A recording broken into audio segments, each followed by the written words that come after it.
တရားဟိုအဝေးမှာ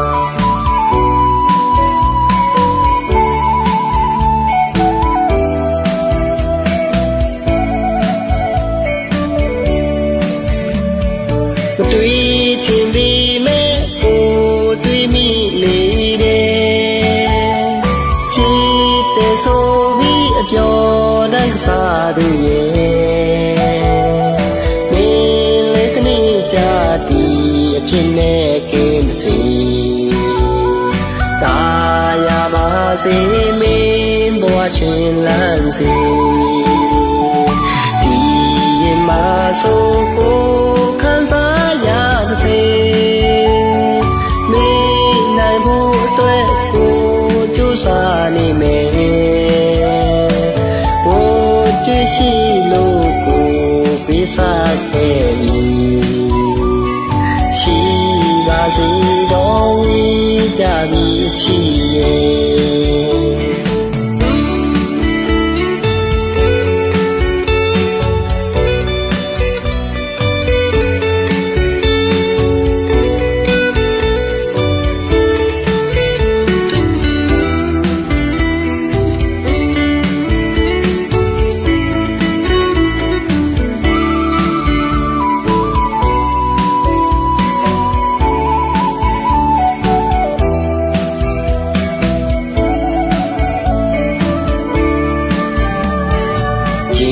မြေတနေစီကို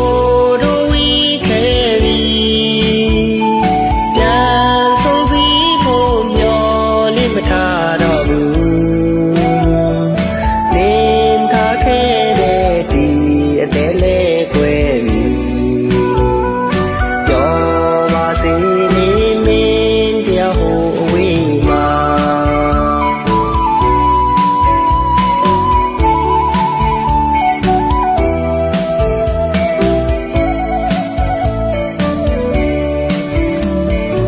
တွေ့ချင်ပြီမဲ့ကိုတွေ့မိလေတယ်ချစ်တဲ့ဆိုပြီးအပြော်တန်းစားသူရဲ့နေလေတနေ့ကြတီအဖြစ်နဲ့ကင်းစီတာယာပါစေမင်းဘဝချင်းလန်းစီဒီရင်မှာဆိုကိုခံစားရပါစေမင်းနိုင်ဖို့အတွက်ကိုကြိုးစားနေမယ်ကိုကြည့်ရှိလို့ကိုပေးစားခဲ့ပြီရှိပါစေတော့ဝေးကြပြီအချီရဲ့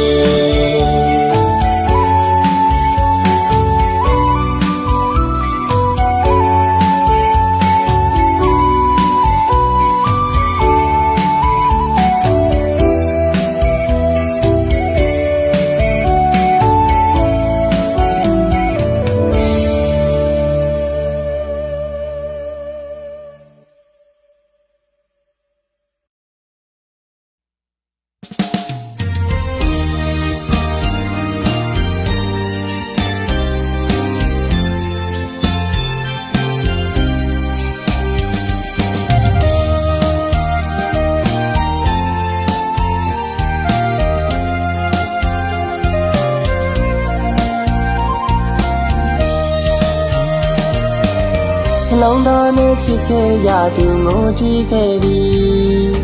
ဝတ်ကြည့်လို့သာရှိပါစေလီလွမ်းရအောင်မည်ဆွေးရအောင်မည်အညာတရရဲ့ချစ်သမားလေးဟာကျွန်တော်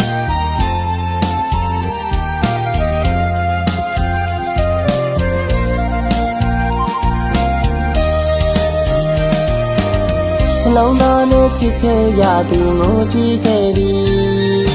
ဝတ်ကြည့်လို့သာရှိပါစေလီလွမ်းရအောင်မည်ဆွေးရအောင်မည်အညာတရရဲ့ချစ်သမားလေးဟာကျွန်တော်နေတွေကျအဝေးကိုရောက်လဲရင်ထဲရှိသမျှအလွမ်းတွေမပြေဘူးလေဘဝသမားလေးတယောက်ဖြစ်နေတဲ့ကျွန်တော် ချစ်သူသာပြောပါစေတော့လေကိုတို့နီးဖို့ထမကြိုးစားတော့ဘူးသစ္စာတွေချွေခဲ့ပြီးမှသူထားခဲ့လို့အပြစ်ပဲခံပါလေကြည်မြင့်ရင်မစဲနိုင်တဲ့ကျွန်တော်ထမုံကောင်းကင်မောကြည့်ရသည်ကောင်းညာရဲ့ကျဲတွေချိန်ဆိုအတိတ်ကသူအမှတ်တရတွေ့ရင်မျက်ဝန်းလေးထဲမျက်ရည်လေလာသလို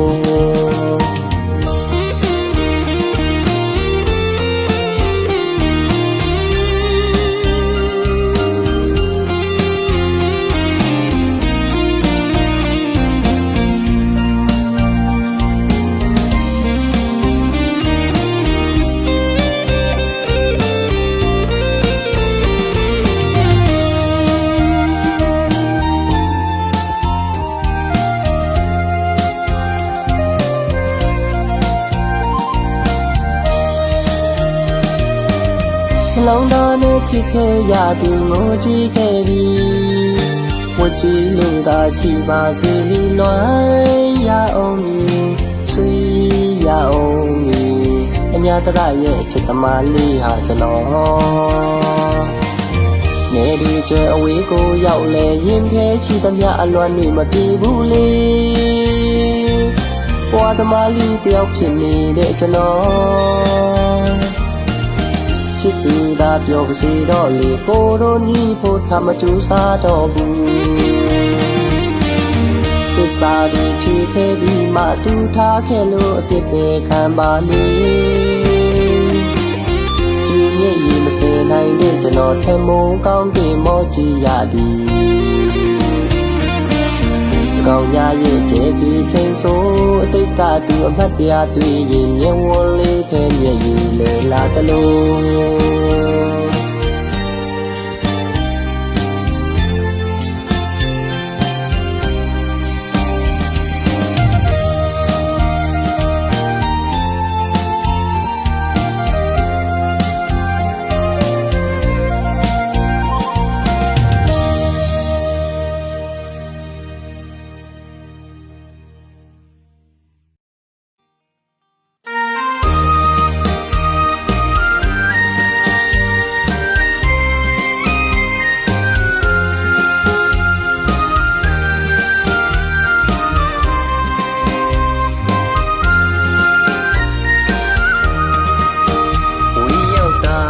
ကြာပြီပြန်မလာသူရေ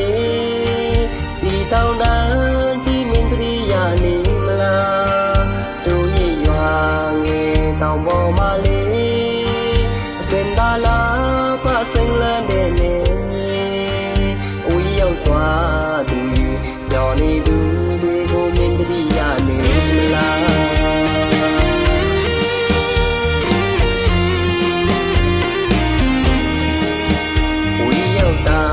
ကြာပြီပြန်မလာသူရေ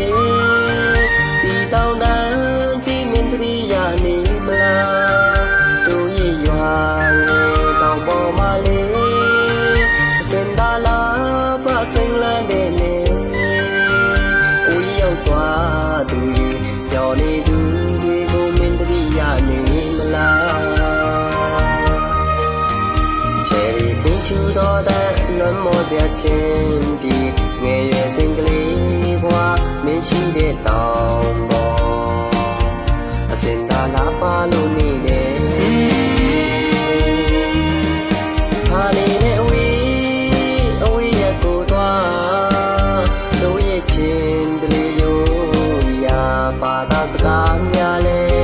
မင်းလို့သွားမလားအောက်ချင်းငယ်ရဲ့အစင်သာစိန်လန်းလို့တမောစရာချင်းဒီကိုရလန်းတဲ့ဘောကလေးရဲ့အောက်ချင်းငယ်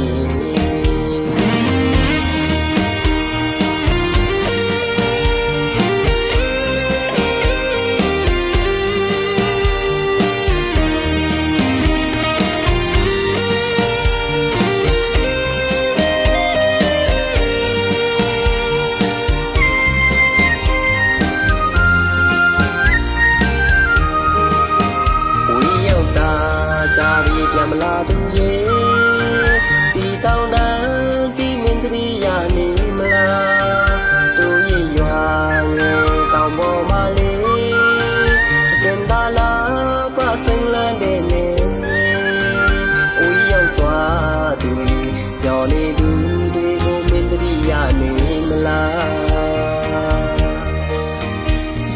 ထိချူတော်တဲ့လွမ်းမောစရာချင်းပြီးငယ်ရွယ်စဉ်ကလေးဘွားမင်းရှိတဲ့တောင်ပေါ်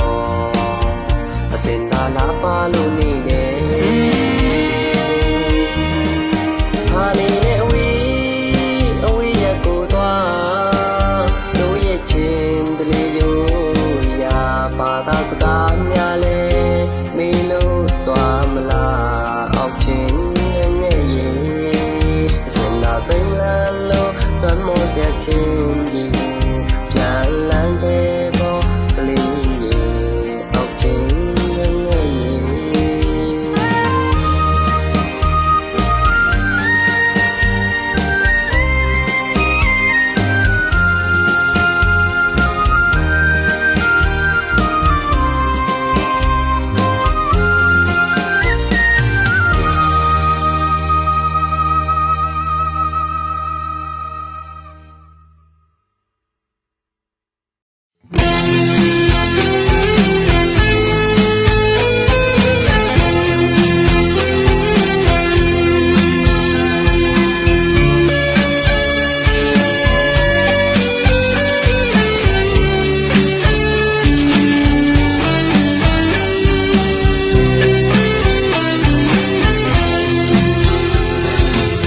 မွေးထာနီရွာငယ်ဟိုဝေးစီအစင်မြေတန်တလွန်နေသည်မိသားစုဆုံးနဲ့ရှိရာအိမ်လေးကိုလွမ်းတဲ့စိတ်တွေပူ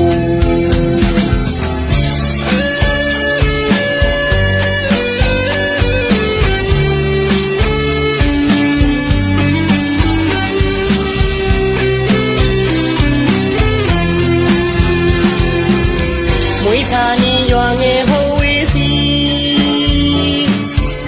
အစင်မြေတန်တလွန်နေသည်မိသားစုဆုံးနဲ့ရှိရာအိမ်လေးကိုလွမ်းတဲ့စိတ်တွေကူထာနီကိုလွမ်းရအောင်နဲ့မျောနေသူတွေမိသားစုခံမပြန်ခြင်းသူပဲရှိမလဲလေဒီရင်မာနေတိုင်းလွမ်းနေရချသမီးမာနေတိုင်းလွမ်းနေဝတ်သွဲဒီမီယာကိုဒီကြိုးစားလို့နေပြီကျော်လေးနာတွေစုံလေးနဲ့ချိန်ဘုဒ္ဓနီတော့ရောက်ပြန်လာခဲ့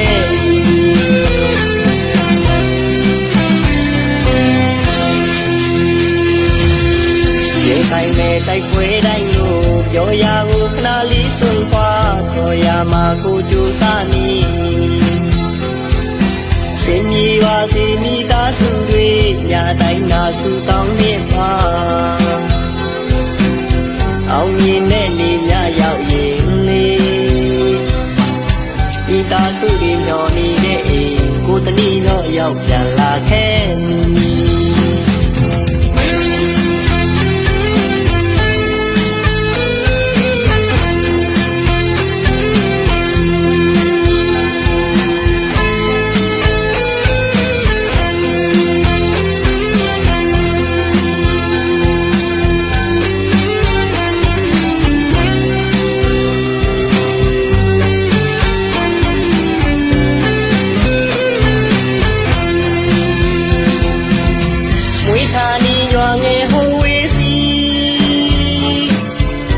စင်မြေတန်တလွန်နေသည်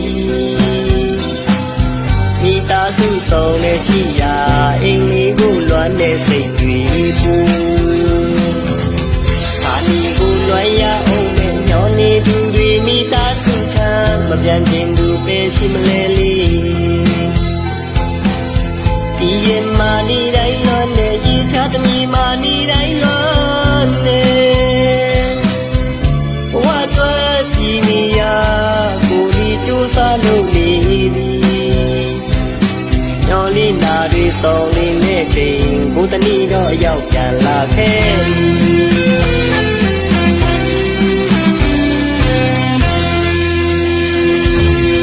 ရင်ဆိုင်မဲ့တိုက်ပွဲတိုင်းလို့ပြောရကိုခဏလေးစွန့်ခွာတော်ရမှာကိုကြိုးစားနေစင်မြေပါစေမိသားစုတွေညတိုင်းငါစုတောင်းနေပါ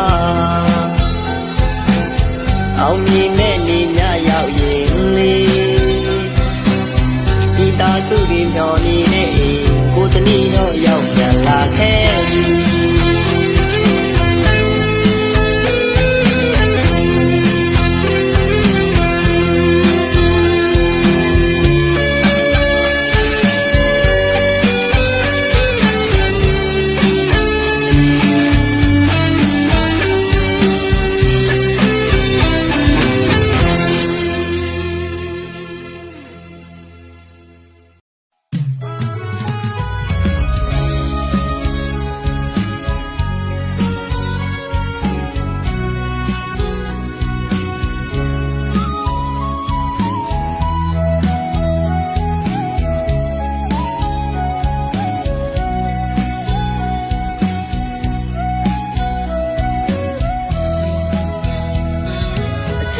ဒီတွေကုန်ဆုံးခဲ့ပြီးအချစ်ဦးတွေအမြင်ကလွမ်းနေပြစ်ပါထွက်ပြေးရဲ့ဆဲပြန်မလာနိုင်တာကိုပြီးခဲ့ပြီးဝေဒနာတွေရင်ထဲတိမ်တာမဖြေတာသူရင်နဲ့မြည်ရဆိုအချစ်ရဲ့ချစ်ရဲ့ချစ်ရဲ့ပဲညွတ်တဲ့မုန်းရတာလေဆို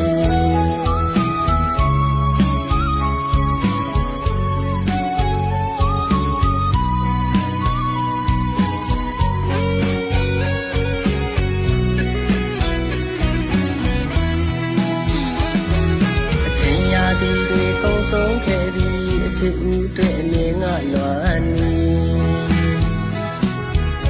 ပြစ်ပါထွက်ပြေးရဲ့ဆဲပြန်မလာနိုင်တာကိုပြီးခဲ့ပြီးဝေဒနာတွေရင်ထဲတိမ်တာမဖြေတာသူရင်နဲ့မြည်ရဆို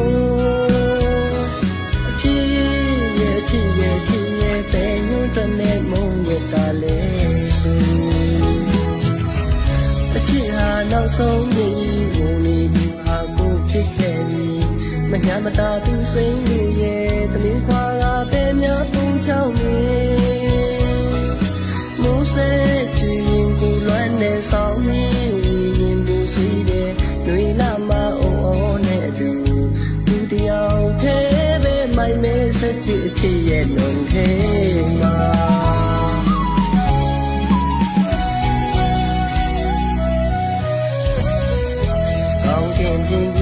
စီကျဲကလေးတွေဆုံးနေရဆိုဖူလာမင်းခံသစ္စာစကားတွေတူထားခဲ့တယ်ကိုများတော့ပဲမလဲသစ္စာတွေဘလို့လုပ်ပြီးမောင်မင်းနိုင်မလဲဘူး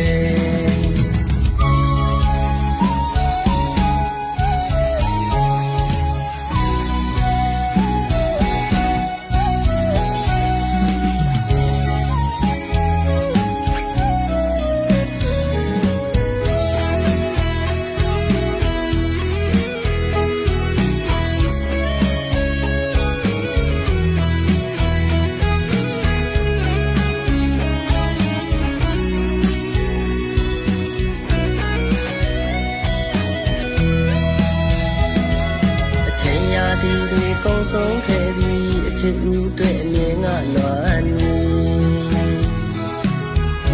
ပြစ်ပါထွက်ပြေးရဲ့ဆဲပြန်မလာနိုင်တာကိုပြီးခဲ့ပြီးဝေဒနာတွေရင်ထဲတိမ်တာမဖြေတာသူရင်နဲ့မြည်ရဆိုအချစ်ရဲ့ချစ်ရဲ့ချစ်ရဲ့ပဲညွတ်တဲ့မုန်းရတာလေဆိုအချစ်ဟာနောက်ဆုံးမြည်ကိုဖြစ်ခဲ့ပြီးမညာမတာသူစိမ့်လူရဲ့တမင်ခွာကပဲများပုံချောင်းနေမိုးစဲကြည်ရင်ကိုလွမ်းနေဆောင်နေရင်ဘူးကြည့်တယ်ຫນွေလာမအောင်နဲ့သူသူတယောက်သေးပဲမိုက်မဲဆက်ချစ်အချစ်ရဲ့လွန်သေးမှာ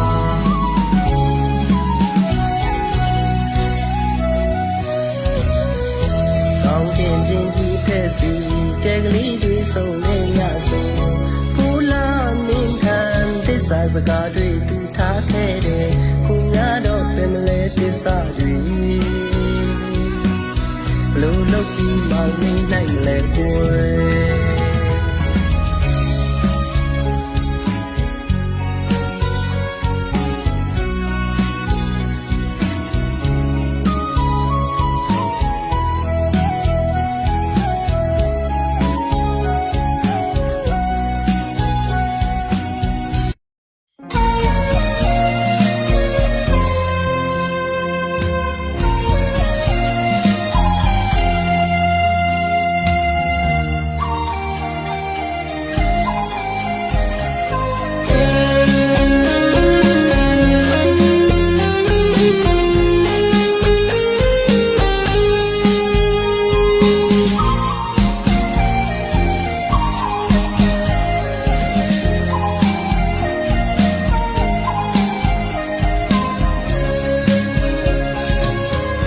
ွေမာမြည်တို့ရွကြွေ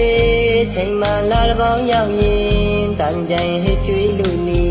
အပေါ်မပါအိုအော်လေးတွေွေမာသူမုန်းခဲ့လို့အပြေရှာသူကယူပြီးအချစ်နဲ့မာယာတွေကျွေးအမုန်းနဲ့ရှောင်ခွာသူကြီးဆောင်းကြောင်းနဲ့ຫນွေလေးလာမလီတယောက်ထဲလွမ်းလို့ကျွေးနေရ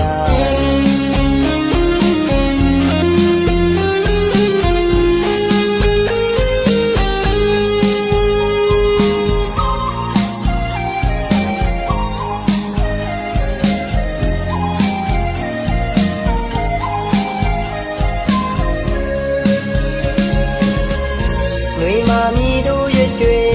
ချိန်မှလာတပေါင်းရောက်ရင်တန်ကြိုင်ဟစ်ကျွေးလို့နေအပေါ်မပါအိုအော်လေးတွေ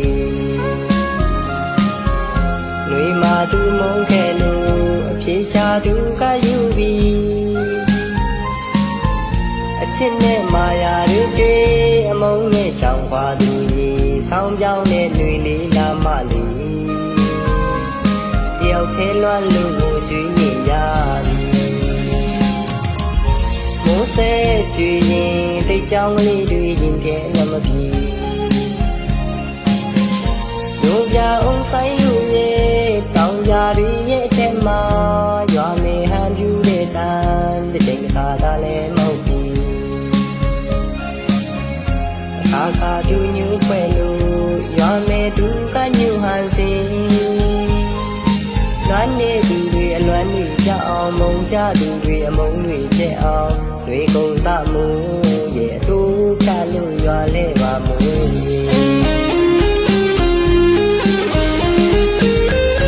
လာလာပါတော့ချစ်ရဲ့အိမ်မဆောင်ရောက်ပြီးငွေနေမုံတွေပဲဖြန်းနေခါဆောင်းလာပွင့်လာဘယ်ပန်းလဲလို့သူမိခဲ့တယ်ချယ်တွေကတက်တည်လေတွေမိုးဆောင်ပြောပြီးပုံမှန်လေးပါပဲလီ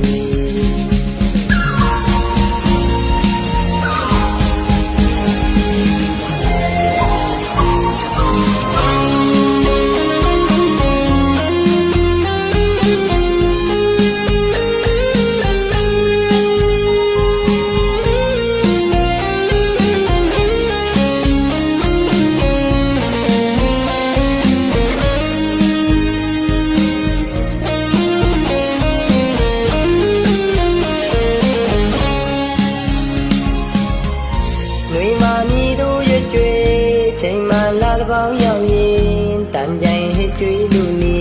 အပေါ်မပါအိုအော်လေးတွေຫນွေမာသူမုန်းခဲ့လို့အပြေရှာသူကယူပြီးအချစ်နဲ့မာယာတွေကျွေးအမုန်းနဲ့ရှောင်ခွာသူကြီးဆောင်းပြောင်းနဲ့ຫນွေလေးလာမလီတယောက်ထဲလွမ်းလို့ကျွေးနေရ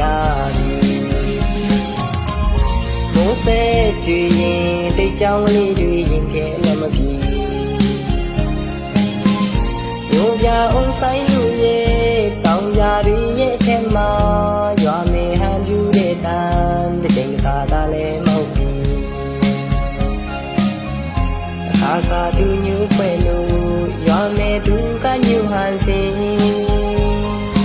ငါနေသူတွေအလွမ်းတွေကြောက်အောင်မုံကြသူတွေအမုန်းတွေဖြစ်အောင်တွေကုန်စမှုရဲ့အတူချလို့ရွာလဲပါမူ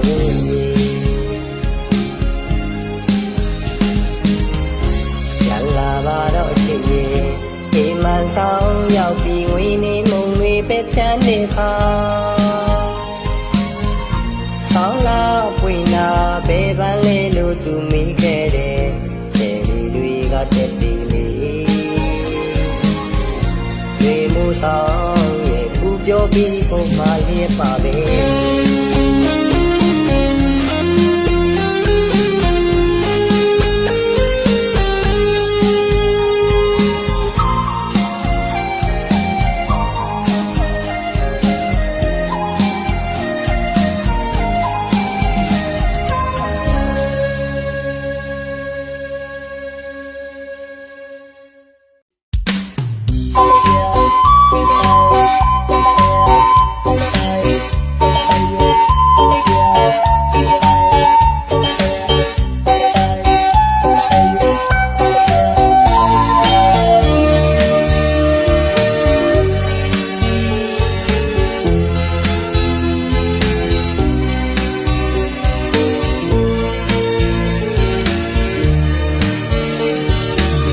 ဒီရွာမှာသူကြည့်ပြင်းလာတရွာလုံးပြီးတဲ့မိချောလီရဲ့အခုတော့ပဲညရောက်နေတယ်လေလီအဖေမိကိုနေခွဲခွာရောက်ဝေးရောက်တာကြာခဲ့ပြီပဲလီဒီရွာကိုပြန်ခဲ့မဲ့ချင်းအလွမ်းဆွေတွေနဲ့မိမာချစ်သမီးလေးကိုလွိုင်းကပြောနေတစ်တော့ပေါ်ကရွှေမင်းသမီးရဲ့အိမ်ကိုလီမအဖေလေလွမ်းလို့နေ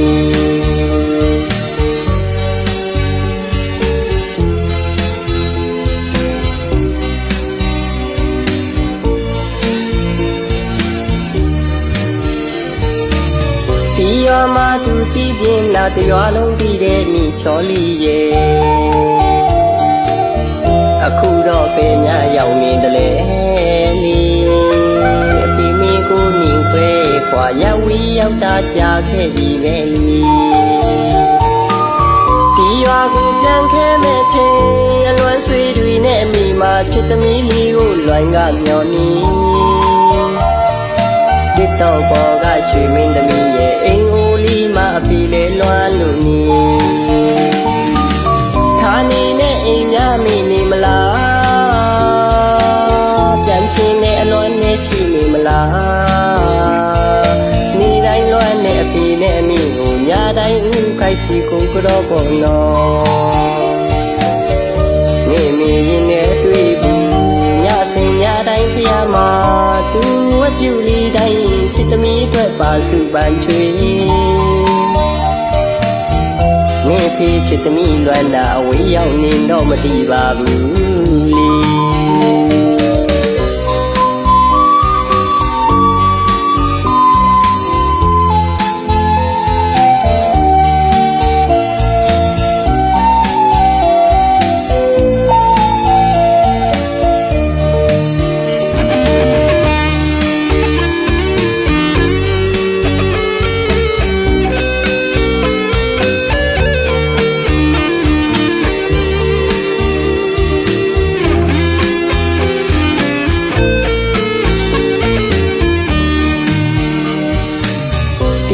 မှာသူကြည့်ပြင်းလာတရွာလုံးပြီးတဲ့မိချောလီရဲ့အခုတော့ပဲညရောက်နေတယ်လေလီအဖေမိကိုနေခွဲခွာရောက်ဝေးရောက်တာကြာခဲ့ပြီပဲလီဒီရွာကိုပြန်ခဲ့မဲ့ချင်းအလွမ်းဆွေတွေနဲ့မိမာချစ်သမီးလေးကိုလွိုင်းကမျောနေတစ်တော့ပေါ်ကရွှေမင်းသမီးရဲ့အိမ်ကိုလီမအဖေလေလွမ်းလို့နေဌာနေနဲ့အိမ်များမိနေမလားပြန်ချင်းနဲ့အလွမ်းနဲ့ရှိနေမလားနေတိုင်းလွမ်းနဲ့အဖေနဲ့အမိကိုညတိုင်းဥခိုက်ရှိကိုကတော့ပေါ်နော်နေမီရင်နဲ့တွေ့ဘူးညစင်ညတိုင်းဖျားမှာသူဝတ်ပြုလီတိုင်းချစ်သမီးအတွက်ပါစုပန်ချွေနေဖေးချစ်သမီးလွမ်းတာအဝေးရောက်နေတော့မတည်ပါဘူးလီ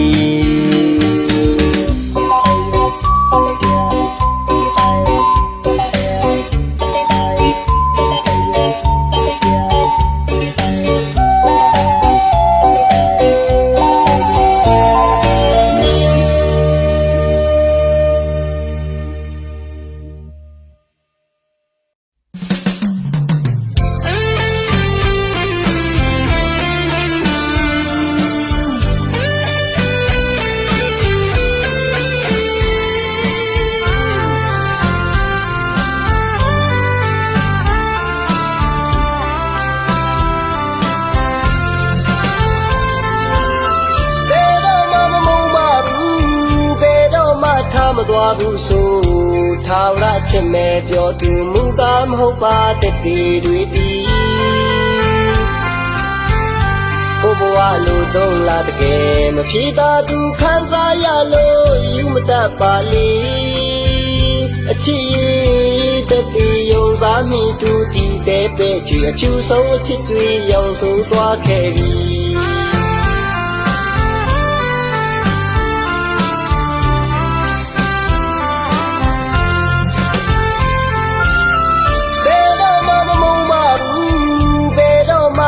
သွားဘူးဆို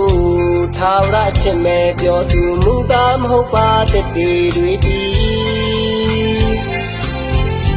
ဘဝလိုတော့လာတကယ်မဖြေသာသူခံစားရလို့ယူမတတ်ပါလေအချစ်တဲ့တီယုံစားမိသူဒီတဲ့ပဲဒီအဖြူဆုံးအချစ်တွေရောက်ဆိုသွားခဲ့ပြီလူဘဝဆိုတဲ့ခဏမှာချစ်ကြွေးနဲ့ပြီးဆိုင်ခိုင်းစေသလားလေမြုံနိုင်အောင်လေစားသွားသူတမင်ကြီးရဲ့စေတမင်တဲ့အမုံတွေသူပြီးဝေအခုတော့ချစ်ကမလားသူချစ်ပွဲတွေရှုံးပြီးရသူအတဲ့နာအချင်းနဲ့စနောင်ရပါလေသည်မြတ်ဖျားထံစုပန်လိုက်တော်မူဒီချစ်မျိုးနဲ့ဆိုနောင်ဘဝစတိဝေးပါစေလေချစ်ကမလှခဲ့သူမှာဆူတောင်းရင်းနဲ့မြေကြီးလေးတွေချွေ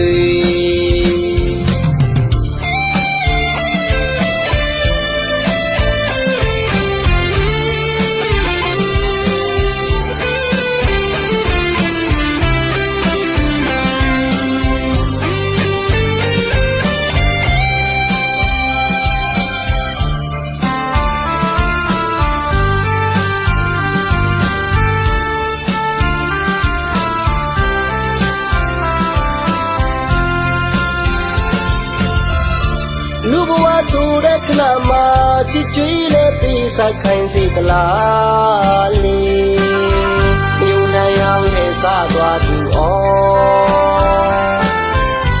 တမင်ကြီးရဲ့စေတမင်တဲ့အမုံတွေသူပြီးဝေအခုတော့ချစ်ကမလားသူ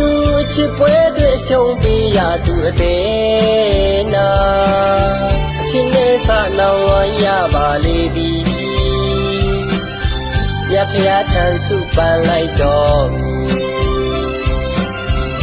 ဒီချစ်မျိုးနဲ့ဆိုနောင်ဘဝစတိဝေးပါစေလေချစ်ကမလှခဲ့သူမှာဆူတောင်းရင်းနဲ့မြေကြီးလေးတွေချွေ